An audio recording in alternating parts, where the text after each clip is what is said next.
Want to know how tough Big East basketball can be? This is UConn's Alex Caravan after last week's game against Xavier, having received multiple stitches over his right eye. Ow!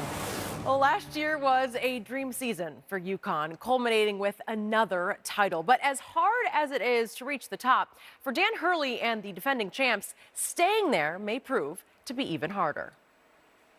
UConn has its 5th national championship in school history. I think being the reigning champs is certainly a higher level of confidence that you bring with you onto the court in your preparation.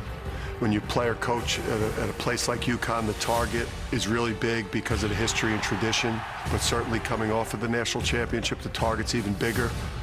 Coming off a national championship run last year, going into every game, you feel like you have a target on your back. We just got to go into every game with that mindset of, we're going to get everyone's best shot, and we got to play our best game in order to win it. This is a team that understands who they are. They have an identity. Coach Hurley, he emphasizes to us every day in practice that there's a UConn standard, there's a rich history here. We got a huge target on our back this year. We know that coming in after last year, and we're really looking forward to defending and, continuing to prove how to play UConn basketball.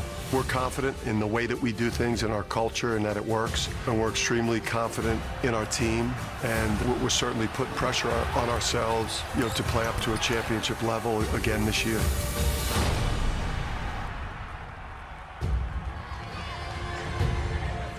They might be able to win another championship because this team is that good. We're trying to do something special this year. We're trying to go win another championship. So, we got to attack every game like, it's the last. UConn has one of the richest histories in college basketball. You see the past players, you see the past championships from both men's and women's, to where, you want to go out there and add history to this program. Everyone knows what it's about. I think they know where the basketball capital is. You don't play for Danny Hurley unless you get down and dirty. Yeah, you run a program, really working as hard as we can to maximize every second for player development and their personal development as young men, mature enough to help us on game night under pressure.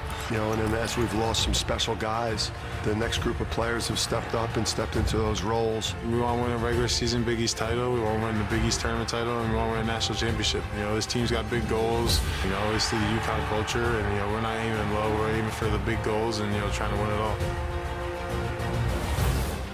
Well, the Huskies are looking to become the first repeat champion since Florida did it 17 years ago. Besides John Wooden's UCLA teams, who won 8 titles in a row in the 60s and 70s, there have been only 4 others in the last 70 years. So, yeah, pretty hard to do. Joined once again by LaVall Jordan. And, Coach, how do you like the Huskies' chances of joining this list, of doing it again? I think they can, Jenny, because to me, they're the most complete team in the country. And here's why I say that. They have so many options offensively. They're a top 5 offense right now in the nation. But if they have Tristan Newton in the pick and roll. Well, if you're going to game plan for him, they've got Alex Caravan and Cam Spencer. They can run them off action. Caravan has versatility. Donovan Clingan, who's not playing at the moment, but they know they can go inside to him. So when you get into a tournament setting and you're talking about 6 straight games, if you take away one option, which you generally do in the scout, there's another option. And even if you take away a second option, they have a third and a fourth. And then they have different styles that they can beat you with. So when you get into the tournament, it's about styles of play and scouting. Well, they can play fast and athletic. They can play slow and dump it into Clingan and play off the post, right? They've now discovered a small ball lineup with Caravan at the 5 that they can play with. So different ways to play and different options to go to make them really hard to match up with for 6 straight games. Well, they have the versatility, they have the depth, but everyone wants to go up and take down UConn.